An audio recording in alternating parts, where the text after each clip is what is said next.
At ACC 21 virtually, I presented 6 years worth of work, the Paradise MI. Sacubitril valsartan is superior to an ACE inhibitor in treating people with symptomatic heart failure. That's clear. ACE inhibitors are very important in treating post-MI patients. That's clear. What if we used sacubitril valsartan instead of an ACE inhibitor or against an ACE inhibitor in a high-risk post-MI population? That's the background for Paradise MI. We randomized 5,661 patients, half to ramipril, a very effective and well-used ACE inhibitor. The other half, the new challenger, sacubitril valsartan. We followed people, it was event-driven for 23 months. And what we found was that sacubitril valsartan resulted in a 10% lowering in the rate of CV death, heart failure hospitalization, or outpatient heart failure. That was not enough to declare significance. With that number of patients, we would have needed a 15% reduction. But when we looked a little further, what we found was every single component of the primary moved in the right direction.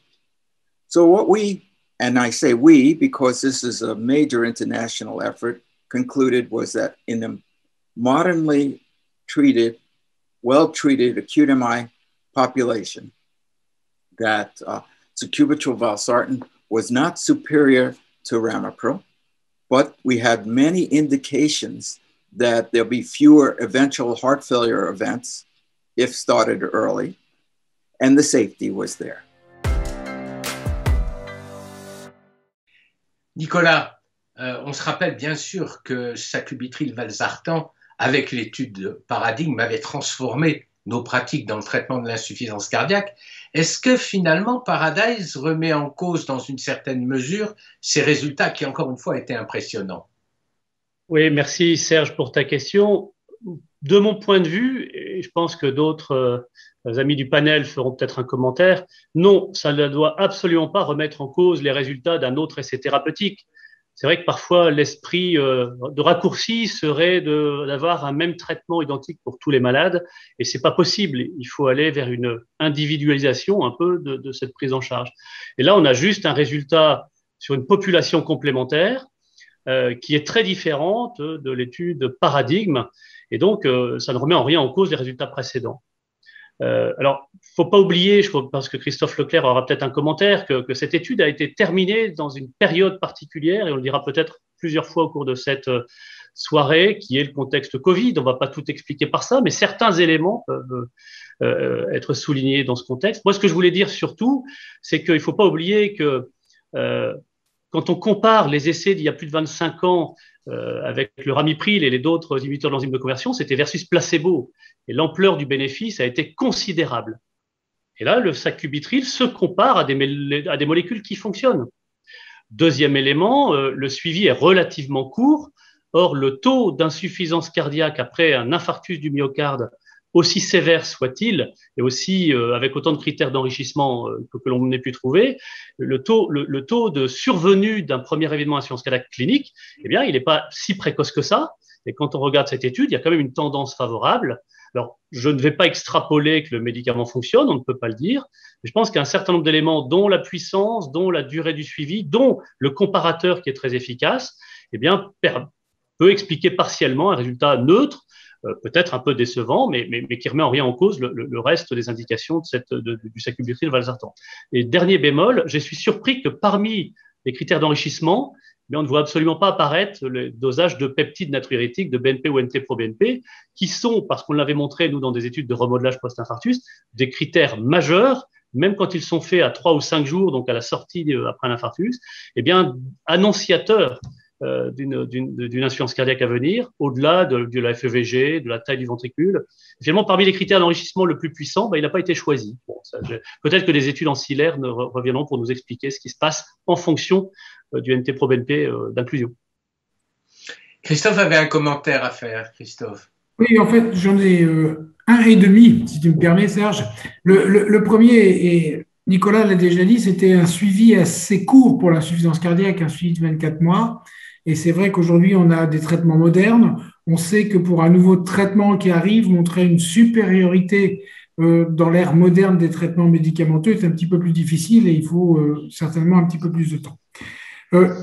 Aussi, Nicolas l'a dit tout à l'heure, on était dans une période Covid, ce qui a empêché ou limité les accès des patients inclus dans les protocoles dans leurs hôpitaux, ce qui fait qu'on n'a pas pu toujours, de manière exhaustive, totalement prouver tel ou tel événement, et que en fait, le comité d'adjudication, s'il n'avait pas la preuve formelle, devait rejeter, comme c'est la règle, les événements, alors que quand on regarde les événements qui ont été décrits par les investigateurs, avec toujours la limite méthodologique que cela comporte, eh bien, il y avait quand même probablement un bénéfice un petit peu plus important.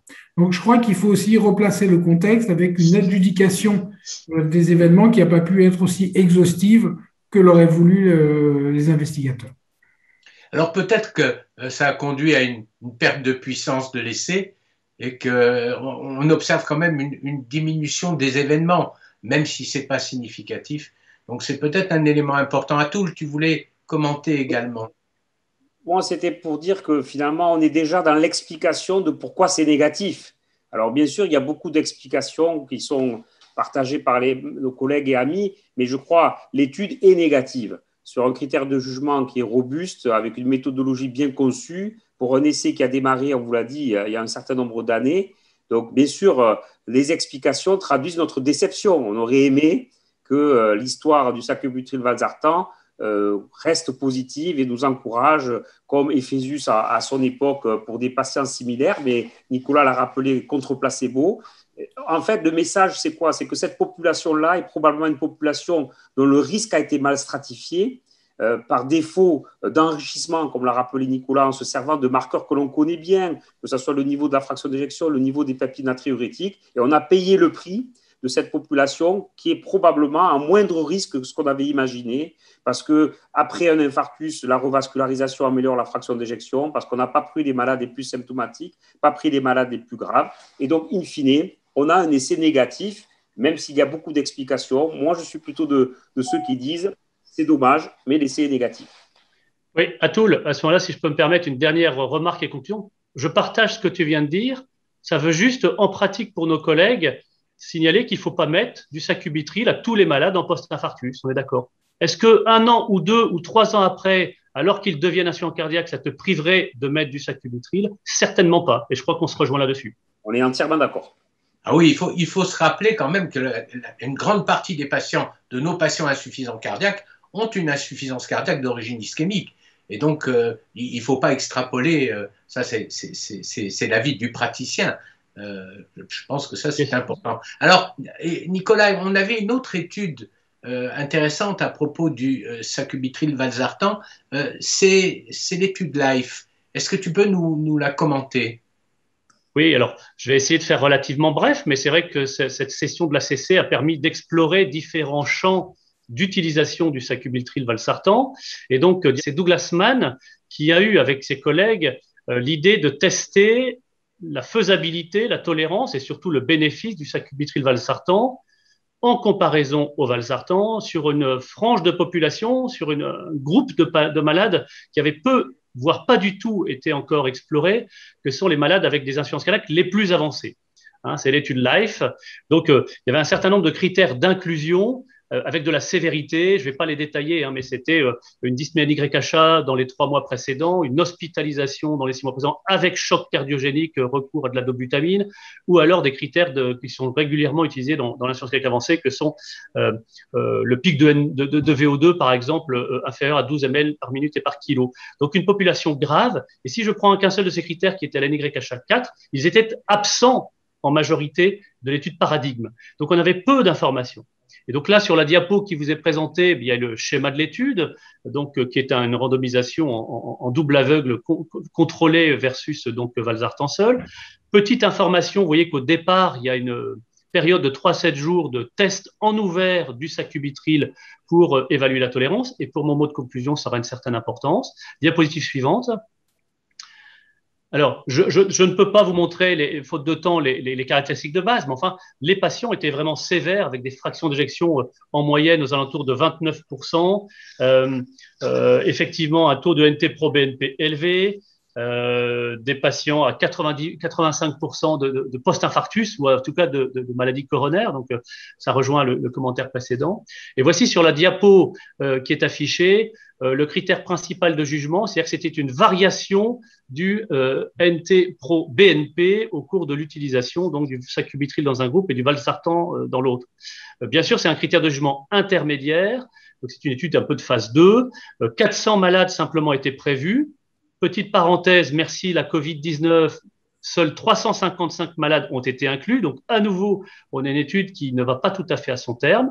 Et alors, donc, vous voyez ce critère de jugement principal, eh bien, qui ne montre pas d'amélioration d'amélioration du taux de NT-proBNP avec l'association sacubitril-valsartan par rapport à valsartan seul. Diapositive suivante. Ici, c'est un critère un peu exploratoire parce que c'était bien sûr pas fait du tout pour ça, mais donc du décès cardiovasculaire ou des hospitalisations pour insuffisance cardiaque. Et là aussi, vous voyez pas de différence.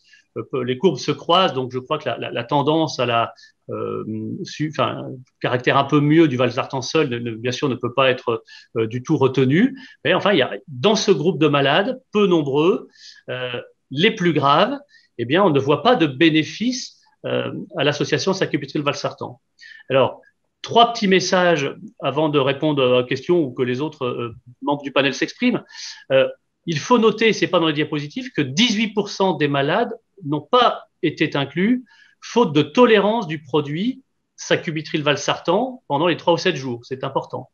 Deuxièmement, il y a un plus d'hyperkaliémie dans le groupe sacubitril-valsartan. Et tous ces éléments-là ne sont pas en défaveur du produit au sens vrai, parce que c'est un groupe de malades qui n'avait pas été exploré.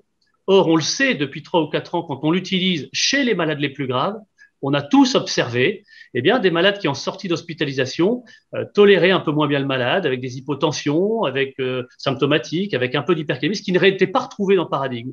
Donc, ça jetait presque le doute sur Paradigme en disant, tiens, on ne nous a pas montré tout. Eh bien voilà, on a un complément d'information. Moi, en conclusion, je dirais que le sacubitril est une telle molécule bénéfique qu'il faut le mettre chez les malades avant qu'il soit trop grave. Attendre le dernier moment, ça n'a pas de sens. Il ne faut pas le réserver aux plus graves. Et en tout cas, si on est tenté de le mettre, il ne faut pas s'attendre à ce que cette molécule sorte de liste de greffe un malade que l'on veut greffer, par exemple, ou doit nous freiner sur une resynchronisation quand elle est indiquée. Enfin, les plus graves ne sont pas la meilleure indication. Et que si on est amené à l'utiliser, parce que là, le résultat est neutre, donc ça n'interdit pas de l'utiliser, eh bien, il faut être juste vigilant, comme on l'a toujours dit. Attention aux risques de tolérance et aux hypercalémies peut-être un peu plus élevés. Et à la fonction rénale. Et donc à la fonction rénale qui est associée. Hein. Ouais. Mais ça ne doit pas remettre en compte que sur l'immense majorité des malades stables que l'on voit en consultation, stade 2 ou 3 de la NYHA, et qui gardent des peptides élevés alors qu'ils sont stables, ces malades ont un critère de gravité, c'est les critères de Paradigme. Il faut absolument mettre du sacubitril-valsartan à la place de leur inhibiteur angio2 classique. Et puis on en voit le bénéfice sur le plan fonctionnel qui est très clairement, ouais. Très clair et très, très important. Des commentaires, Atul? Moi, un commentaire général, parce qu'on va parler beaucoup d'essais cliniques, et pour répondre à un de nos collègues, lorsque l'hypothèse de départ dans un essai est une hypothèse de supériorité, c'est-à-dire je fais le pari que telle stratégie fait mieux qu'une autre, et que le résultat n'est pas au bout de l'essai, on ne peut pas parler d'équivalence. Et je réponds à la question de nos auditeurs, et ça c'est très important, puisque ça veut dire qu'un essai, c'est une hypothèse, une question, une réponse. Est-ce que X fait mieux que Y? La réponse est oui ou non. Et si X ne fait pas mieux que Y, ça ne veut pas dire que X est égal à Y. Il faut alors générer l'hypothèse, est-ce que X fait aussi bien qu'Y? Il y a également une question pour les interventionnels peut-être, mais je vais très très rapidement la lever. Il y a une question, combien de malades avec fraction d'éjection altérée juste après un infarctus l'améliorent spontanément? Alors, ce n'est pas spontanément, c'est bien sûr la revascularisation. C'est extrêmement dépendant du délai, de la précocité de la revascularisation et de la qualité de cette revascularisation. Ensuite, ce sont toutes les études de remodelage cardiaque qui montrent qu'une bonne proportion de malades améliorent leur fraction d'éjection, passant au-dessus des seuils de 35, 40, 45%. Mais en général, il faut attendre 2-3 mois. Hein. Je ne sais pas si Martine ou Guillaume ont une précision à apporter. Non, c'est tout à fait ça. En plus, il faut que la revascularisation soit aidée par une recherche d'ischémie, c'est-à-dire qu'il faut revasculariser des artères qui sont ischémiquement positives. Mais c'est vrai qu'on a ce fameux stone myocardique qu'on décrit et dont on ne voit la réalité qu'après quand même 2-3 mois. Et on ne sait pas en fait exactement à partir de quand on s'en aperçoit. Mais c'est assez longtemps, entre guillemets. 2-3 mois, c'est pas très long, mais après l'infarctus.